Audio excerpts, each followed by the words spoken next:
Assalamualaikum warahmatullahi wabarakatuh. Halo Sobat UNJ, bertemu kembali di podcast Universitas Negeri Jakarta bersama kami, saya David Prasetyo dan rekan saya Rifa Kamila, selaku Duta Universitas Negeri Jakarta yang akan memandu jalannya sisi diskusi kita pada episode kali ini. Betul sekali David. Namun seperti biasa, sebelum mengawali podcast kita pada episode kali ini akan ada pantun terlebih dahulu. Teman-teman yang ada di rumah jangan lupa bilang cakep ya. Siap Rifa. Jalan-jalan naik TJ. Cakep. Pulangnya bersama Fanya. Artinya, halo Sobat UNJ, apa kabarnya? semoga kabarnya baik-baik ya Rifa. Amin amin ya robbal alamin. Baik, pada kesempatan kali ini tema yang akan kita angkat yaitu keterbukaan Universitas Negeri Jakarta dalam menerima mahasiswa disabilitas. Dan kita sudah kedatangan tamu yang luar biasa ya Rifa di hadapan kita. Ada 3 tamu yang luar biasa. Yang pertama ada Kak Wardah Rahmatun Ramadhani dari Fakultas Ilmu Pendidikan dan juga selaku relawan disabilitas. Halo Kak Wardah, selamat datang di podcast kami. Iya, selamat. Gitu. Baik, selanjutnya ada Kak Sirojudin Asaad dari Fakultas Ilmu Sosial dan merupakan mahasiswa baru dari Universitas Negeri Jakarta. Gimana nih Kak kabarnya? Alhamdulillah baik. Kakak sendiri gimana nih kabarnya Kak? Alhamdulillah baik. Selanjutnya ada Muhammad Naufal Atala dari Fakultas Teknik dari Prodi Sistem Teknologi Informasi dan juga mahasiswa baru Universitas Negeri Jakarta. Halo Kak, Natal ya dipanggilnya. Oke, nah kita pengen lebih kenalan jauh kali ya David sama kakak-kakak yang luar biasa di sini. Mungkin boleh diceritakan terlebih dahulu kali ya, mulai dari latar belakangnya dan juga ini dari mana aja sih kakak-kakak ini. Boleh dari Kak Wardah dulu ya tadi. Oke. Perkenalkan kakak-kakak, nama aku Wardah Rahmatun Ramadhani. Aku selaku Ketua Umum Relawan Disabilitas Universitas Negeri Jakarta. Aku adalah mahasiswa aktif di UNJ. Aku dari Prodi Pendidikan Khusus dan dari Fakultas Ilmu Pendidikan. Gitu. Wah, luar biasa ya. Baik, selanjutnya nih Kak Sirot selaku mahasiswa baru dari Prodi Ilmu Sosial ya, dari Fakultas Ilmu Sosial. Baik Kak, kenalin saya Sirojudin Asaad, biasa dipanggil Siroj. Saya alumni SMA Negeri 75 Jakarta, kejuruan IPS tahun ajaran 2021 sampai 2024 Kak. Oke, tapi sekarang prodinya apa nih? Alhamdulillah kemarin saya diterima di pilihan ke-1 Prodi Pendidikan Agama Islam. Wah, alhamdulillah luar biasa sekali. Terima kasih Kak. Selamat ya Siroj. Oke, boleh selanjutnya Natal. Halo teman-teman, perkenalkan nama saya Muhammad Naufal Atala. Teman-teman minta panggil saya Naufal atau Nata. Aku dari Fakultas Teknik, Prodi Sistem Teknologi Informasi Universitas Negeri Jakarta. Wih, baik, keren-keren banget ya kakak-kakaknya di sini ada dari berbagai fakultas. Tentunya kita juga mengucapkan selamat nih bagi Naufal dan juga Siroj yang sudah diterima di Universitas Negeri Jakarta. Betul. Baik, selanjutnya mungkin apa sih yang membuat Siroj dan juga Natal mau memilih Universitas Negeri Jakarta sebagai kampus tujuannya untuk melanjutkan pendidikan tingginya? Siapa dulu nih Kak? Boleh dari Siroj dulu. Boleh saya dulu. Baik Kak. Ya. Jadi waktu SMA itu saya emang udah kekeh untuk lanjut Kak. Karena saya sebagai tunanetra, kalau berdiam diri aja itu nggak akan jadi apa-apa. Apalagi lingkungan sekitar rumah saya itu benar-benar tidak mendukung untuk disabilitas gitu Kak. Saya teringat sama satu ungkapan Imam Syafi'i, beliau bilang gini, air yang bagus itu air yang mengalir, bukan air yang berdiam diri. Nah, saya nggak pengen berdiam diri Kak, saya pengen lanjut.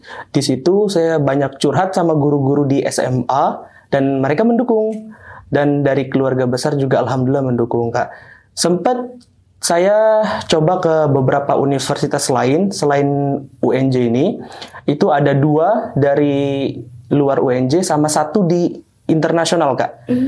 Tapi semuanya itu belum siap menerima pelajar disabilitas dengan berbagai macam kendala, mulai dari keterbatasan sumber daya, keterbatasan sarana prasarana. Nah, kemudian saya nyoba nih Kak ke UNJ.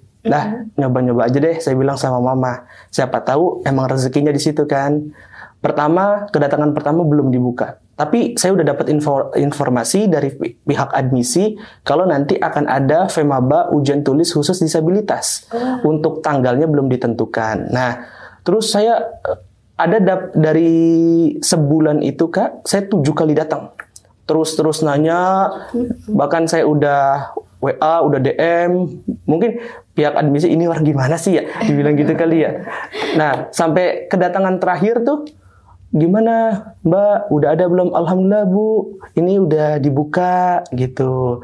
Tuh kita pagi sekitar jam 8. Terus dari situ kita serahin berkas-berkas untuk didaftarin, sama uang untuk ujian tulisnya, dan pilih prodi, kemudian tentuin jadwal. Dapatlah Sabtu 20 Juli 2024. Itu ujian tulis sama ujian wawancara, dan alhamdulillah sekarang saya diterima di UNJ. Luar biasa. Jadi selain motivasi yang tadi dibaca oleh Shirot, juga ada Universitas Negeri Jakarta juga membuka jalur khusus disabilitas untuk teman-teman kita. Sekali. Dan kebetulan jalur disabilitas ini khusus dibuka tahun ini ya, David. Jadi semoga kedepannya juga bisa diikuti terus oleh calon mahasiswa-mahasiswa lainnya. Oke, kemudian Natal. Gimana dari ini mungkin saya akan menceritakan perjalanan saya untuk akhirnya saya bisa menjadi mahasiswa disabilitas di Universitas Negeri Jakarta. Jadi sebelum itu sebelum mendaftar UNJ jalur disabilitas, saya mencoba untuk daftar universitas negeri lain dan ada di luar Jabodetabek sama di dalam Jabodetabek. Nah, saya melakukan beberapa tahap seleksi pendaftaran dan alhamdulillahnya itu saya dapat keterima satu universitas di luar Jakarta, yang tepatnya di Semarang. Nah, tapi saya ingin mencoba lagi dengan saya ini tuh mengejar prodi impian saya. Itu kan saya ngejarnya prodi komputeran gitu. Nah, saya kebetulan saya lihat informasinya kalau misalnya Universitas Negeri Jakarta telah membuka jalur disabilitas, dan saya itu coba daftar dan melakukan pengisian data diri, melakukan berkat-berkatnya.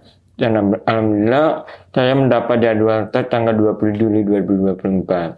Setelah itu saya mencoba, makanya saya datang ke tempat itu, dan di ruang tunggu ujian itu ada beberapa kakak-kakak dari relawan disabilitas akan mendampingin siswa-siswa atau calon mahasiswa baru disabilitas.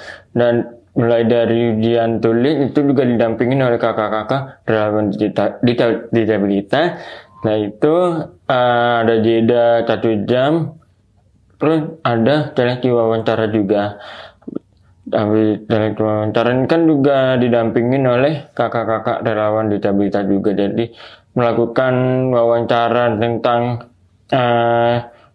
kepribadian diri, terus kenapa sama UNJ, terus penyakit yang dialami apa.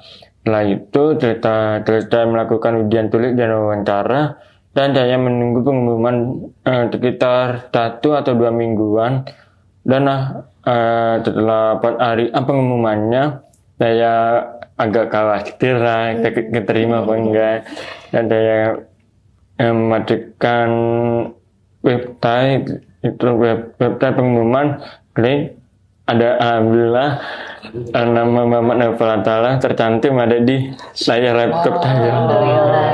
luar biasa. Dan alhamdulillah aku keterima di prodi impian saya, yaitu Sistem Teknologi Informasi dari Fakultas Teknik Universitas Negeri Jakarta.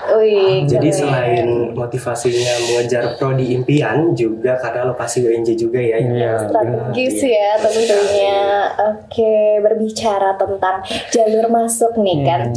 Sebenarnya ada nggak sih hal-hal yang perlu diperhatikan atau dipersiapkan gitu sebelum mendaftar ya? Iya betul, saat mengikuti seleksinya mungkin. Mulai dari Siraj dulu. Baik.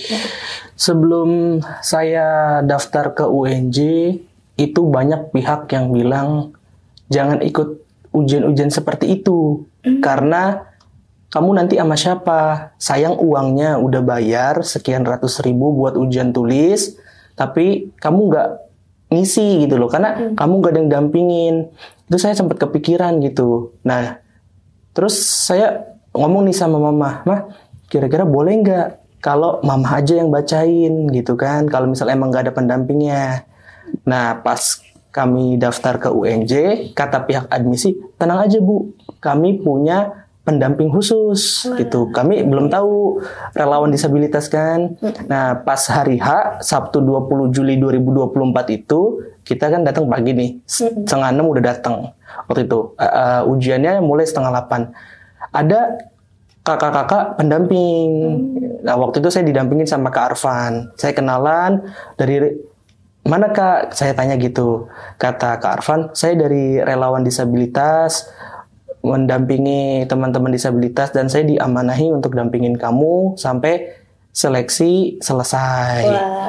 Gitu. Terus untuk persiapannya, pertama persiapan untuk ujian aja sih Kak. Untuk ujian waktu itu 9 Juli 2024 saya kan gak ada persiapan sama sekali nih Kak. Saya nggak ikut bimbel apapun. Saya datang ke Perpustakaan Jakarta Utara karena memang saya juga member di situ, tergabung sebagai anggota.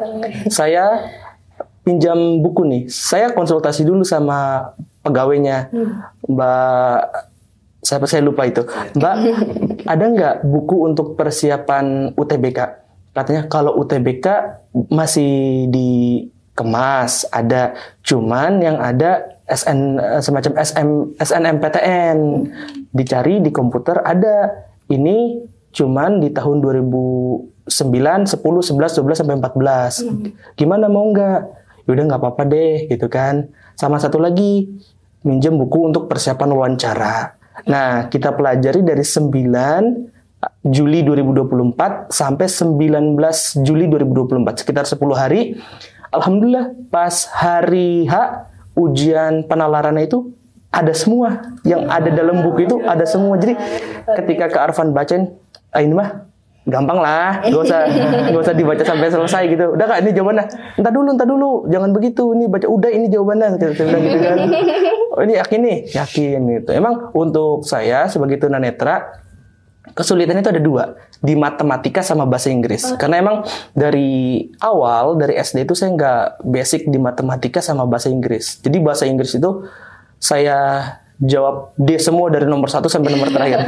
Padahal kakak-kakak pendampingnya itu, "Gak apa-apa, jangan begitu, saya bacain aja ya." Itu benar-benar ramah dan siap gitu. Saya bilang, "Jangan Kak, percuma, saya nggak ngerti, ntar kakak cuma capek doang mulutnya." "Enggak, nggak apa-apa, saya bacain aja ya. Siapa tuh sedikit-sedikit, apa 1-2 soal ada nih kamu yang ngerti." "Udah Kak, bener Kak." Saya gitu kan. Yaudah, akhirnya, "Kamu yakin?" "Yakin." Dijawablah dia semua Kak. Nah, untuk teman-teman seperjuangan untuk nanti tahun depan kalau mau daftar ke UNJ, daftar aja. Jangan takut. Nanti akan didampingi sama kakak-kakak relawan disabilitas. Wah, luar biasa sekali ya. Jadi untuk para calon mahasiswa baru jangan ragu gitu ya untuk mendaftar di UNJ, karena kita sudah menyediakan layanan khusus untuk penyandang disabilitas. Oke, mungkin boleh sekalian Kak. Sebelum mendaftar UNJ gitu ya. Oke, sebelum daftar UNJ kan saya pernah mengikuti lembaga belajar untuk memasuki perguruan tinggi. Nah, itu kayak banyak belajar UTBK atau kayak buat tek masuk seleksi PTN selama setahun. Alhamdulillahnya saya bisa mengerjakan soal-soalnya dari yang mudah sampai yang susah. Tapi setelah itu pas saya mau daftar, ini saya sempat ragu soalnya ada beberapa pihak itu, "Kamu kan tunarungu, mungkin kamu akan kesulitan kuliah." Tapi dalam hati saya, kalau misalnya kan saya kan bisa belajar sendiri, udah belajar, udah ikut lembaga untuk persiapan masuk PTN selama tahun, dan alhamdulillah aku bisa survive dengan cara belajar sendiri. Tapi dan aku agak tempat down gara-gara banyak pihak yang ngomong saya. Tapi saya tetap bodo amat, tetap semangat belajar. Nah, setelah itu saya daftar nih UTBK, tapi alhamdulillahnya dapat terbagi cuma belum rezeki di UTBK. Terus saya coba jalur PTN lain, terus saya coba mungkin karena belum rezeki, tapi karena saya pilih jurusannya agak tinggi banget petting grade-nya, tapi cuma ada satu universitas yang keterima di di Semarang, PTN Semarang itu. Alhamdulillah saya dapat ilmu komunikasi, tapi cuman kayak kurang cocok dengan prodi saya, dan saya mencoba daftar WND, terus program maksudnya kayak jalur disabilitas, dan kemungkinan kalau misalnya saya daftar jalur disabilitas, kemungkinan itu peluang keterima ini dari 70%. Karena persiapannya itu kan ada 2 tahap, ujian tulis sama ujian wawancara. Dan sebelum mengikuti ujian disabilitas di UNJ, saya sempat belajar. Tapi belajarnya itu kayak yang pernah saya pelajari, soalnya baru dikasih kicik-kicik sama admin UNJ itu katanya tentang matematika, bahasa Indonesia, sama bahasa Inggris, dan sama kayak penalaran umum gitu, dan kayak kode-kode gitu. Dan saya belajar sampai itu saya juga belajar wawancara juga, soalnya kebetulan pembicaraan aku, gaya bicara aku kayak masih kurang, nggak kayak orang normal pada sekitarnya. Terus waktu itu saya coba untuk latihan wawancara di YouTube dan berkomunikasi dengan teman sebaya. Terus saya pelan-pelan bicaranya, lama-kelamaan alhamdulillah bicara buat untuk tag-nya lancar. Dapat hari A-nya, saya di ruang tunggu menunggu. Terus saya dapat pendamping dari kakak relawan disabilitas, itu namanya Kasia. Kasia itu orangnya baik banget, juga menyemangati saya, dan biar nggak saya terlalu deg-degan sama untuk ujian wawancaranya. Tapi sebelum ujian wawancara, saya dikenali sama kakak-kakak relawan disabilitas dari banyak banget. Ada kayak Dara, Kak Titi, terus Kak Arpan, terus ada Kak Nabil juga yang tiba-tiba datang ke kampus, terus banyak dah. Terus bahkan sebelum itu banyak yang bicara sama saya, itu ngajak ngobrol, itu kayak ngobrol tentang kamu kenapa tuli gitu, terus tentang kenapa perjalanan saya, kenapa bisa ngomong lancar gitu, banyak gitu dah. Itu pas saya dipanggil untuk wawancara, tiba-tiba tata ruangan itu kan udah mau cerita ya ujiannya, cuman tinggal saya yang dapat slot terakhir. Tapi alhamdulillahnya saya nggak terlalu nunggu lama, tapi karena banyak kakak-kakak yang semangatin saya, ngajak ngobrol, jadi saya nggak terlalu nunggu lama lah gitu. Gitu pas saya mau dipanggil, terus kakak-kakaknya pada semangatin sampai suaranya wow, kaki kayak suara konser gitu. Terus itu pas masuk ruang wawancara, terus saya ketemu 4 dosen, dari dosen FT, dosen MIPA, dosen FIT, sama dosen apa ya lupa, pokoknya dosen dari UNJ FBS kalau nggak salah.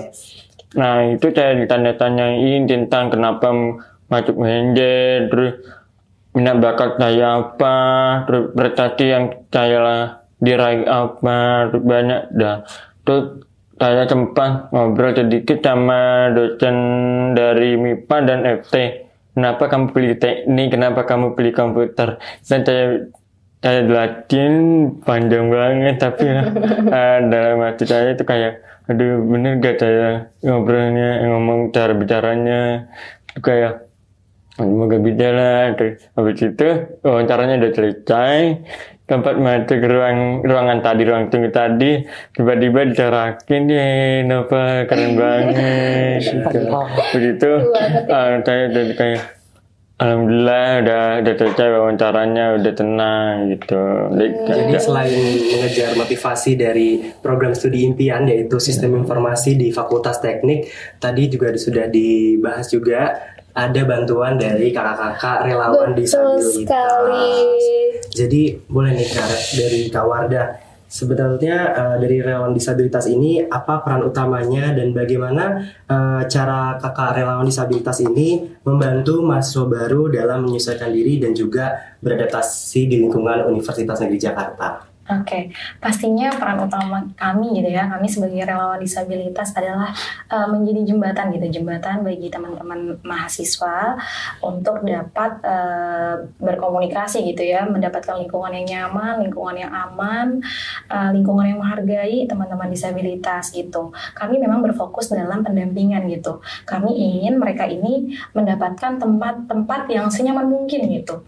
Jadi dari awal teman-teman mahasiswa baru ini tes ya, sebelum jadi mahasiswa ya, calon mahasiswa aja kita udah dampingin gitu dari awal di jalur tes mandiri ya, ada jalur penmaba, jalur disabilitas. Nah itu udah kita dampingin benar-benar, kita mau mereka ini mendapatkan tempat yang nyaman gitu, yang ramah disabilitas gitu ya.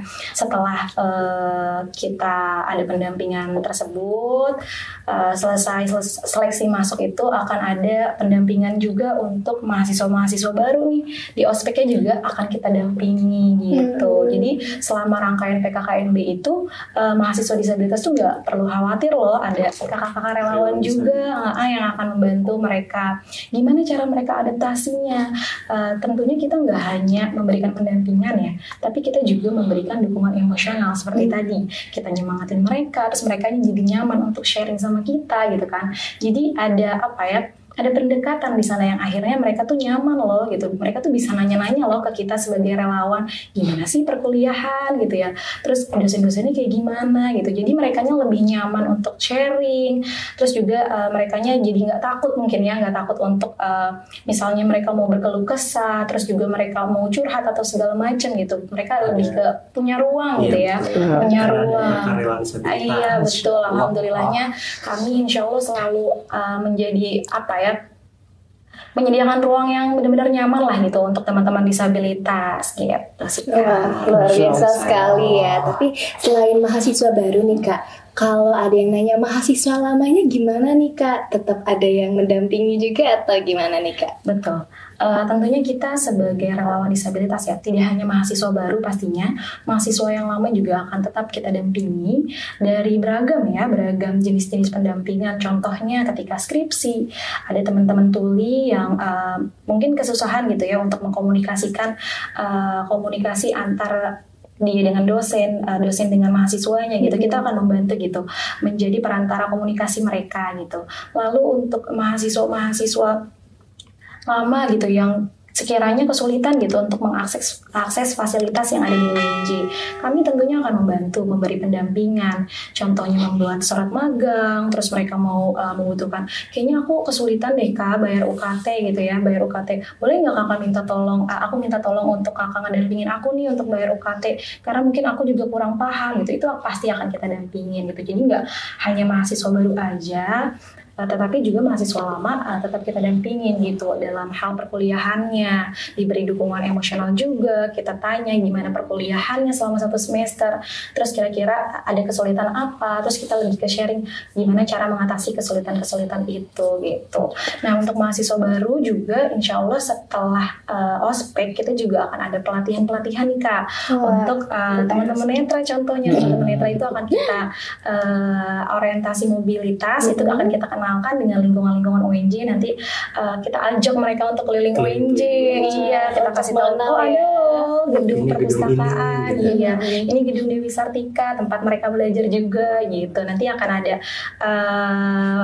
akan ada pelatihan lah gitu untuk mereka mengenal lingkungan kampus juga. Iya betul. Lalu untuk teman tuli misalnya, teman tuli ada yang tidak bisa berbahasa isyarat gitu ya, karena kan memang teman-teman tuli di UNJ ini lebih banyak menggunakan bahasa isyarat Misindo gitu ya. Ada beberapa teman-teman tuli juga yang menggunakan bahasa isyarat Sibi. Nah, nanti juga akan ada pelatihan untuk teman-teman mahasiswa baru yang mungkin kurang gitu ya dalam berbahasa isyarat, itu akan ada pelatihan juga di relawan disabilitas. Luar biasa. Jadi selain mahasiswa baru, mahasiswa lama juga tetap dibantu oleh kakak-kakak relawan disabilitas. Betul sekali. Dan tadi juga disinggung ya mengenai orientasi mobilitas, tidak mengenalkan gedung-gedung. Baik, selanjutnya ada mungkin untuk Naufal sebagai mahasiswa baru nih. Bagaimana kesan pertama Naufal berada di kampus UNJ? Untuk kesan pertama, pas saya keterima, terus saya mencari informasi tentang terus kelompok grup. Nah, saya masuk ke grup dan saya udah chat sama cutting. Dan kalau misalnya saya mahasiswa baru jalur disabilitas, dan saya udah menanyakan dan menceritakan tentang apa aja yang ada di FT, terus apa aja yang ada di prodi ini itu, terus cutting itu udah menjawab ke saya, dan di cutting itu tempat bilang ke saya, kalau kamu ada apa-apa kamu chat saya aja. Terus saya jawab, baik, ntar kalau misalnya ada informasi mungkin saya bisa cek ke kakak. Dan setelah itu saya melakukan pra-ospek fakultas. Itu dia bulan Agustus awal kalau nggak salah, hari Jumat. Dan itu saya awalnya itu kayak seneng banget bisa mengikuti ospek universitas, mengikuti ospek fakultas teknik. Dan saya kayak, saya gini punya teman-teman baru dari beberapa daerah, beberapa macam dari sekolah, terus ada juga beberapa macam dari prodi-prodi lain gitu. Itu saya udah kenalan dengan kelompok saya, tapi gak cuma kelompok saya tersendiri, tapi saya juga punya kelompok dari disabilitas juga. Nah, saya mendapatkan kelompok tuli, dan saya juga memiliki teman tuli baru. Jadi sebelumnya itu awalnya saya belum punya teman tuli sama sekali, tapi pas masuk UNJ dan saya senang menemukan teman yang sama penyandang disabilitas tuli juga. Terus saya kenalan, tapi pas awalnya ini kayak mereka full bahasa isyarat, tapi aku sempat kebingungan. Tapi alhamdulillah ada kakak relawan disabilitas juga membantu saya. Terus untuk itu saya itu nama isyarat saya apa, untuk kamu gimana. Tapi dengan itu saya minta translate ke kakak-kakak relawan disabilitas juga. Dan ini tapi lama-kelamaan saya asik tuh, jadi paham mereka ngomong apa dengan bahasa isyarat tangan mereka. Dan saya juga melihat oral dari teman tuli, walaupun oralnya tuh kayak agak beda dengan manusia normal. Terus saya juga sempat awal masih kecil mulut oral saya sama kayak mereka, tapi karena saya terapi bicara, jadi saya alhamdulillahnya saya bisa bicara seperti ini. Terus saya lihat teman-teman kelompok tuli ini kayak seneng banget tuh, kayak semangat buat ikut ospek fakultas. Terus ada beberapa macam juga gitu, bisa dikerjain bareng. Nah ini tuh saya juga punya kenalan dari kakak-kakak tingkat dari fakultas teknik, dan alhamdulillahnya kakak-kakak FT yang saya kenal mereka baik ke saya dan teman-teman tuli saya. Oke, mungkin tadi kan kalau dari Naufal dari kesan pertamanya gitu ya. Nah sekarang mungkin boleh untuk si Roj gitu. untuk kesan fasilitas-fasilitas yang ada di UNJ gimana sih Kak Siraj? Ya Kak, jadi setelah kita diterima itu kan ada berkas untuk lapor diri. Iya, betul. Nah, setelah lapor diri, kita disaranin untuk menghubungi narahubung prodi. Waktu itu saya dapat Kak Rafli. Kak, saya kenali diri, salam. Saya jelaskan, Kak, saya alhamdulillah berhasil diterima di UNJ jalur Femaba ujian tulis disabilitas. Ini buktinya, Kak. Nah, kemudian Kak Rafli masukin saya ke grup nih, ke grup. Nah, setelah masuk ke grup, beberapa waktu ada pertemuan pertama untuk PKKMB Prodi. Di situ, jujur, saya agak pusing sebenarnya, Kak. Ya Allah, ini gimana gitu kan? Sedangkan nggak ada yang saya kenal satupun di situ. Sedangkan saya juga belum menguasai mobilitas tongkat dan macam-macamnya lah gitu. Saya datang pagi sama ibu, langsung didudukin di arena prestasi waktu itu. Waktu itu belum tahu arena prestasi itu namanya. Sekarang udah lumayan tahu lah. Nah, nggak lama banyak tuh anak-anak lain yang datang. Loh kok mereka pada ngobrol? Saya pikir ini apa satu alma mater SMA-nya tuh bagaimana nih ya kan? Saya doang yang nggak ngobrol. Saya agak punya teman di sini gitu. Nah pas acara dimulai, cuttingnya itu pengen kenalin diri yuk satu-satu, berdiri, nama, asal daerah, SMA, moto, dan kenapa milih PAI. Nah, setelah dapat giliran saya kenalin diri, saya jelasin dari mana, segala macam. Setelah saya duduk, ada yang nepok dari belakang. Tadi namanya siapa? Sirojudin. Oh, tadi kamu disabilitas apa? Saya tunanetra gitu. Oh, terus nanti mobilitasnya bagaimana? Mobilitas saya belum tahu gitu. Kata orang itu, udah nanti sama saya aja. Dia langsung menawarkan diri, Kak. Itu Abah Salim. Sampai sekarang alhamdulillah saya teman baik sama Abah Salim itu. Nah, terus setelah perkenalan diri itu kan ada keliling-keliling. Jadi ada tour dari FIS ke ujung balik lagi ke FIS gitu. Nah, ada kakak-kakak dari cutting namanya Kak Rizal langsung nyamperin saya. Udah kamu sama saya aja. Gitu. Nah, terus kita keliling, alhamdulillah baik Kak di situ. Mulai dari jalannya juga pelan-pelan, gak terlalu buru-buru gitu. Nah, setelah itu istirahat, sholat makan, lanjut lagi latihan YLL Prodi. Dari YLL Prodi saya ditanya, kamu masih kuat nggak? Kalau nggak kuat nggak apa-apa, kamu pulang aja duluan.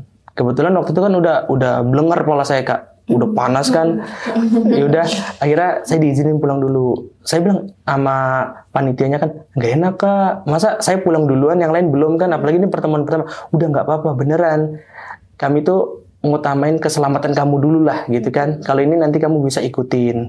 Nah berikutnya pas saya gabung ke prodi, kamu disabilitas ya? Iya, ayo kamu duduk ya di sini gitu. Dikumpulin sama teman-teman disabilitas. Datang tuh relawan-relawan disabilitas, kita kenal naik. Saya Sisi relawan disabilitas, saya Gina gitu, relawan disabilitas. Saya pikir relawan disabilitas itu dampingin cuman sampai ujian aja pas seleksi. Tapi ada juga nih gitu. Oh, ternyata ada ya gitu. Terus sampai hari ini PKKMB FIS di hari pertama setelah opening itu masih mendampingi Kak. Ya, nah itu benar-benar bersyukur dan bangga banget sih Kak. Karena apa yang dibilang orang-orang selama ini tuh belum saya rasakan gitu. Bahkan ya semoga aja nggak saya rasakan lah ya. Banyak yang bilang gini, gak usah kuliah yang disabilitas. Kuliah itu kehidupannya untuk mahasiswanya itu lu gua. Ya kalian mah disabilitas bakal apa sih gitu kan, bakal disepelehin segala macam. Tapi justru di UNJ kita sebagai disabilitas dimanusiakan Kak. Masya Allah, alhamdulillah. Jadi di welcome banget ya Siraj. Masya Allah, alhamdulillah. Jadi tadi kakak relawan disabilitas telah membantu banyak ya. Betul terkait sekali. membantu teman-teman kita disabilitas. Untuk selanjutnya untuk Kak Wardah, menurut kakak bagaimana kakak melihat komitmen Universitas Negeri Jakarta terhadap menyelenggarakan pendidikan inklusif? Dan menurut kakak apakah UNJ telah mendukung atau menciptakan lingkungan yang mendukung untuk pendidikan inklusif terutama untuk teman-teman disabilitas? Sebetulnya ini mungkin ungkapan yang sangat sangat bangga sekali pastinya sebagai mahasiswa UNJ sendiri, karena di tahun ini UNJ bisa membuka jalur khusus disabilitas gitu kan ya. Tentunya dengan sangat-sangat berharap banget kalau misalnya ke depannya gitu UNJ tetap akan continue gitu ya, membuka jalur disabilitas untuk teman-teman disabilitas. Ternyata tuh teman disabilitas tuh punya loh ruang gitu ya. Mereka tuh punya hak loh untuk mendapatkan pendidikan setinggi-tingginya, dan di UNJ itu benar-benar memfasilitasi mereka. Ada jalurnya sendiri, otomatis kan mereka punya kuota tersendiri juga ya. Peluang diterimanya juga lebih semakin besar, banyak gitu. Dan persaingannya juga ya. Betul. Jadi pastinya sebagai relawan disabilitas sangat bangga ya, sangat senang sekali dengan adanya jalur disabilitas ini. Artinya teman-teman disabilitas dihargai ya, teman-teman disabilitas dianggap ada dan dimanusiakan seperti manusia lainnya juga. Nah, kalau misalnya kita lihat dari fasilitas gitu ya, sebetulnya dari UNJ sendiri sudah sangat memadai, karena kita lihat di gedung-gedung sudah ada tulisan braille ya. Betul. Di setiap ruangan-ruangan, lalu di liftnya juga sangat bisa diakses lah oleh teman-teman netra gitu. Cuma mungkin untuk fasilitas jalanan untuk teman-teman netra ada beberapa gedung yang memang sudah memakai guiding block gitu ya. Aku sih sangat berharap next ke depannya UNJ itu menyediakan guiding block juga untuk teman-teman netra bisa mengakses seluruh fasilitas yang ada di UNJ, seluruh gedung yang ada di UNJ. Jadi mereka bisa keliling tanpa harus ada khawatir gitu. Tidak ada khawatir ketika mereka mau belok kiri malah belok ke kanan gitu kan, udah ada petunjuk arahnya gitu ya Kak ya. Sejauh ini sih alhamdulillah UNJ sangat memfasilitasi gitu ya teman-teman disabilitas, dan alhamdulillahnya juga kita selalu memberikan ruang gitu ya, ruang yang nyaman ketika PKKMB juga gitu kan. PKKMB kita memisahkan mereka gitu dari teman-teman yang lain gitu. Mereka ditempatkan di tribun di atas yang bisa dilihat oleh teman-teman lain gitu. Jadi ketika teman-teman lain ngelihat kayak kemarin opening ya, kita bisa dada-dada gitu sama teman-teman yang lain. Terus teman-teman yang lain juga lebih lebih aware gitu ya sama teman-teman disabilitas gitu. Kalau untuk fasilitasnya sih aku benar-benar ngacungin jempol juga buat UNJ gitu. Jadi nggak cuma ada relawan, ternyata UNJ juga mendukung loh gitu akses untuk teman-teman disabilitas gitu. Betul sekali, memang Universitas Negeri Jakarta merupakan salah satu universitas gitu ya yang menjunjung pendidikan inklusif dan juga ramah disabilitas. Betul sekali. Oke, tadi kan sudah mengenai fasilitas-fasilitasnya. Sekarang mungkin masuk ke tantangannya, Kak. Gimana sih tantangan terbesar Kakak sebagai relawan disabilitas dan bagaimana sih mengatasinya? Oke. Sebetulnya setiap sesuatu pasti ada tantangannya Kak ya. Tapi aku tidak menganggap itu sebagai sebuah tantangan. Aku yakin segala sesuatu itu bisa dilalui dan segala sesuatu ada solusinya lah gitu ya. Jadi apapun itu, sejujur-jujurnya aku memang tidak menganggap itu sebagai tantangan. Jadi ketika ada hambatan sekecil apapun atau sebesar apapun, aku menganggap itu sebagai suatu pembelajaran untuk kita berubah menjadi lebih baik lagi gitu. Sejauh ini sih alhamdulillah tidak ada tantangan yang luar biasa gitu ya, alhamdulillah, karena mereka ini juga bisa dibilang udah menjadi mahasiswa tuh udah lebih dewasa lah ya. Jadi gampang gitu kalau bisa kita atur, terus kita arahkan tuh enak, diajak komunikasinya juga enak gitu. Jadi maupun mahasiswa baru atau mahasiswa lamanya, sejauh ini tuh alhamdulillah sih nggak ada tantangan yang besar banget gitu. Alhamdulillah juga selalu bisa dilewati, karena memang kita yakin ketika tantangan dihadapi, ketika tantangan dicari solusinya akan ketemu jalan keluarnya gitu. Jadi ketika tantangan dihadapi dan dicari solusinya. Yang penting usaha cari solusinya. Mungkin selanjutnya nih bagi Naufal maupun Sirot sebagai mahasiswa baru, apa sih tantangan utama yang dihadapi sejauh ini menjadi mahasiswa UNJ? Boleh. Sirot dulu boleh. Oh boleh. Iya. Baik. Tantangan saya itu diri saya sendiri Kak.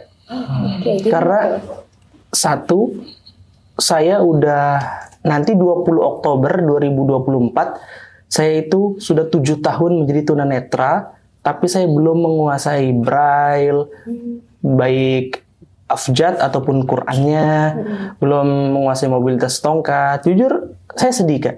Saya kadang iri gitu. Ya Allah, saya memang nasibnya seperti ini, tapi kok belum bisa gitu loh. Ada rasa kepengen itu, belajar semua itu.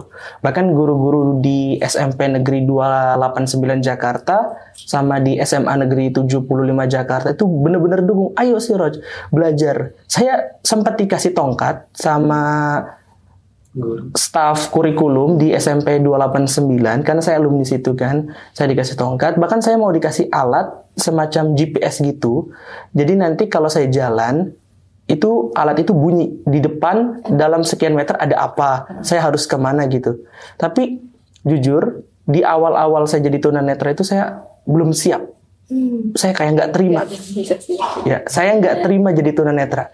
Bahkan bisa dibilang saya sempat protes sama Tuhan.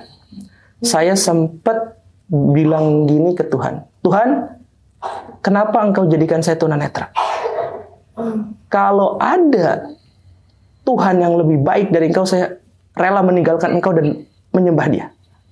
Tapi alhamdulillah dapat 1 tahun Tuhan kasih sayangnya kepada saya. Dia bukan azab, saya azab lu udah gini sama gue lu ya, awas lu. Enggak, dia kasih sayang sama saya.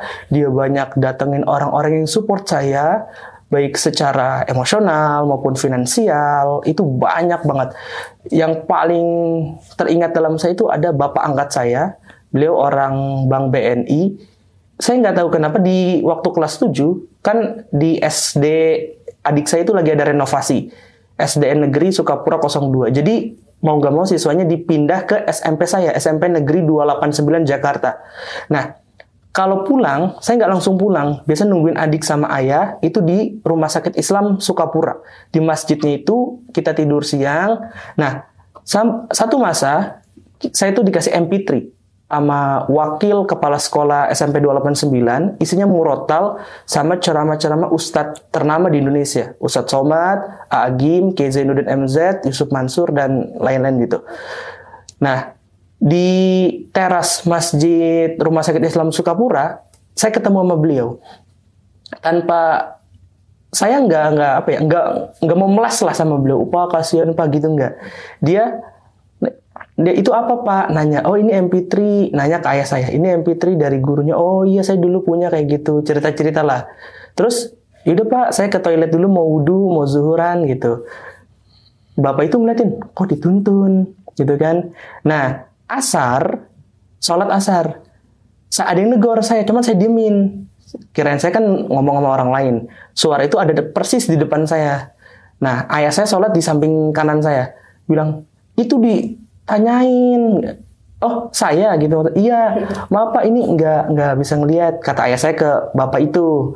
Oh, kenapa? Ceritain lah. Kenapa saya nggak bisa lihat? Kenapa saya jadi tunanetra? Udah Pak, udah sore juga. Ini adiknya mau pulang. Keluar masjid dikejar.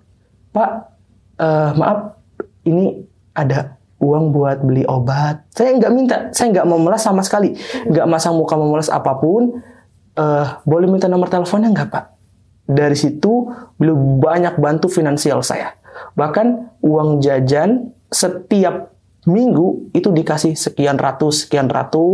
Saya sempat dibawa ke rumah sakit Semeko juga. Coba yuk kita cari yang lain gitu, ke dokter yang lain, rumah sakit Semeko.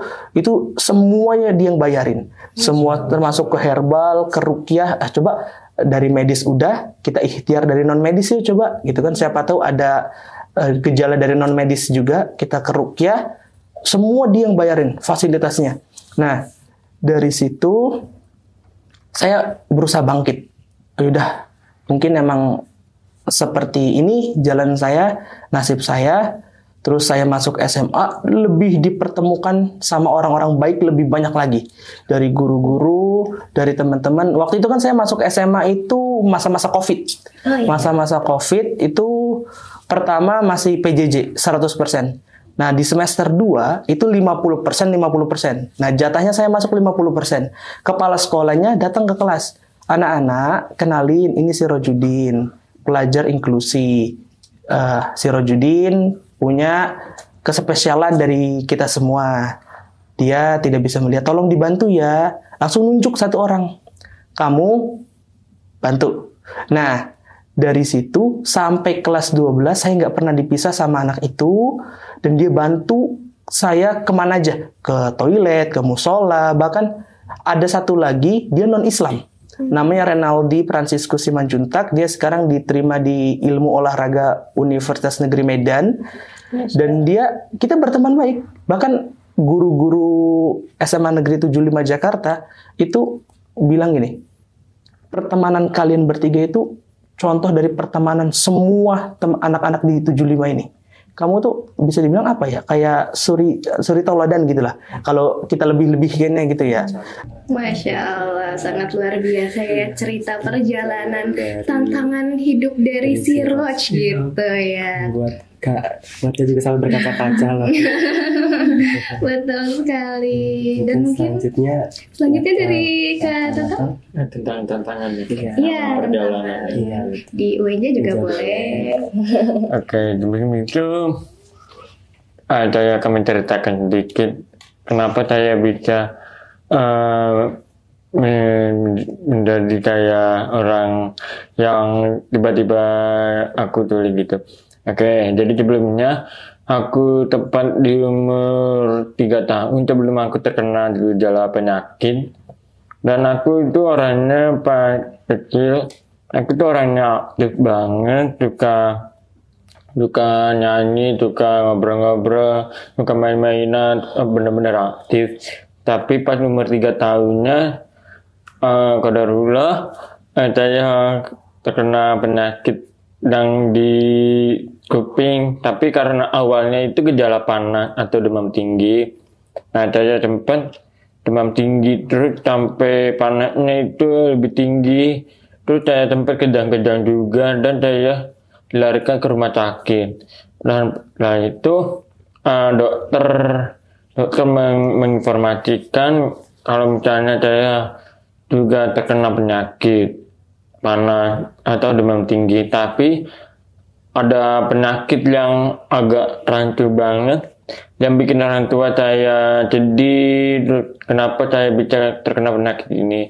Jadi saya terkena penyakit itu koklea atau rematisme di kuping saya terbakar atau hancur gara-gara panasnya tinggi. Terus karena itu cara kestabilannya juga jadi menurun. Cuman gara-gara kena panas tinggi, yaitu pas saya terkena penyakit itu saya tiba-tiba menjadi pendiam orangnya, nggak kayak waktu saya sebelum umur 3 tahun.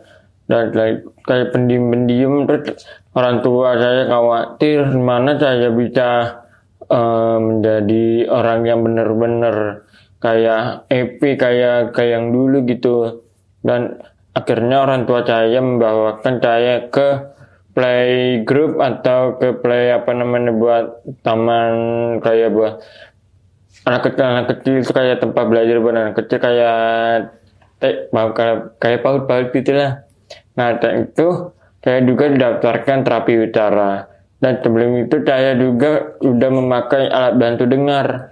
Dan saya memakai alat bantu dengar tuh saya ngerasa pas saya first time saya pakai alat bantu dengar, kata orang tua saya, ini saya tiba-tiba kaget kenapa bisa ada suara ini. Terus kayak kaget, benar-benar kaget gitu. Saya punya teman-teman yang mendukung saya, dan teman-temannya bertanya kenapa kamu pakai itu, terus saya cerita sedikit gitu. Dan teman-teman saya Pak SD itu tertentu jadi dengar cerita saya, tapi teman-teman saya kayak kaget. Itu saya banyak untuk latihan, ngobrol bareng teman-teman sebaya. Nah, itu saya memiliki tantangan ini agak sulit. Saya agak kesulitan kalau misalnya ada orang yang ngobrolnya terlalu cepat, terus habis itu ada video atau apapun yang nggak dikasih subtitle, terus saya harus perlu dikasih subtitle biar tahu kata-katanya gitu. Mungkin suaranya nabrak itu saya agak pusing banget, sampai kayak gimana cara ngatasinnya itu, sampai saya kayak panic attack dia kayak deg-degan gitu, suaranya nabrak-nabrak, apalagi kayak suara yang keramaian tiba-tiba gini-gini. Tapi alhamdulillah untuk saat ini saya udah praktek untuk menyembuhkan tentang suara-suara yang terbicing gitu, terlihat ramai gitu. Mungkin gitu aja dari saya. Baik, selanjutnya mungkin yang terakhir nih sebagai penutup untuk Kak Wardah selaku relawan disabilitas, apa pesan dan juga saran yang ingin diberikan kepada Universitas Negeri Jakarta agar lebih baik lagi dan mendukung mahasiswa disabilitas di masa mendatang, Kak? Baik, untuk sarannya sendiri gitu ya, pastinya saya sangat berharap UNJ bisa meneruskan yang tadi ya, jalur disabilitas tersebut, terus juga menyediakan akses-akses yang bisa diakses oleh teman-teman disabilitas, lalu juga menyediakan ruangan lingkungan gitu ya, lingkungan yang aman, nyaman, dan ramah disabilitas. Itu sih yang paling penting gitu ya, karena ketika teman-teman disabilitas memiliki ruangan yang nyaman, itu lingkungan yang nyaman, lingkungan yang ramah disabilitas, pastinya juga mereka akan sangat terbantu lah gitu ya dalam perkuliahannya gitu ya. Betul, karena Redis pun memiliki semangat, itu pastinya berkat teman-teman disabilitas juga. Teman-teman disabilitas memiliki semangat yang luar biasa. Jadi mungkin hati kami juga tersentuh gitu ya.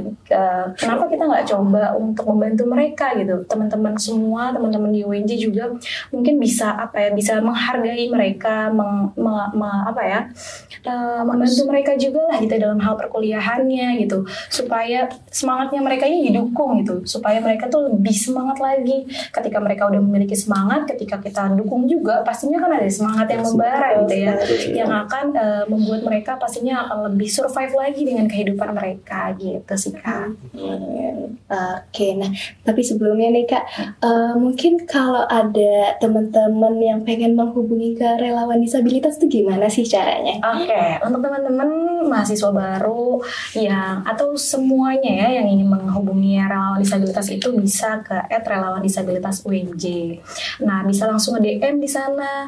Terus juga aku mau menyampaikan untuk teman-teman mahasiswa baru ataupun mahasiswa lama yang mau bergabung dengan relawan disabilitas UNJ, ini tenang aja teman-teman, karena Redis ini tidak hanya membuka volunteer gitu ya, membuka kerelawanan ini untuk prodi-prodi pendidikan khusus yang mengerti disabilitas, tapi juga kami menyediakan buat seluruh fakultas, seluruh prodi kami sangat terbuka.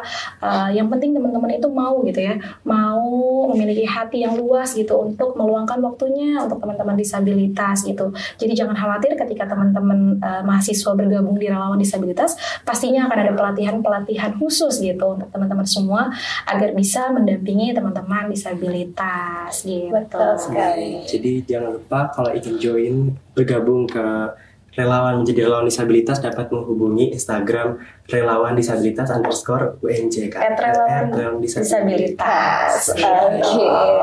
Baik, sebelum menutup sesi diskusi kita pada episode kali ini, tentunya ada pantun nih yang ingin saya sampaikan nih. Boleh nih kakak di sini maupun teman-teman di rumah membantu bilang cakep dan artinya gitu. Boleh, langsung aja Pit. Jalan-jalan ke Bukit Tinggi. Cakep. Pulangnya membeli selasih. Artinya. Sekian podcast kali ini. Sampai jumpa dan terima kasih. Masya Allah. Baik, itulah dia podcast kali ini. Kami tutup dengan wassalamualaikum warahmatullahi wabarakatuh. Waalaikumsalam warahmatullahi wabarakatuh.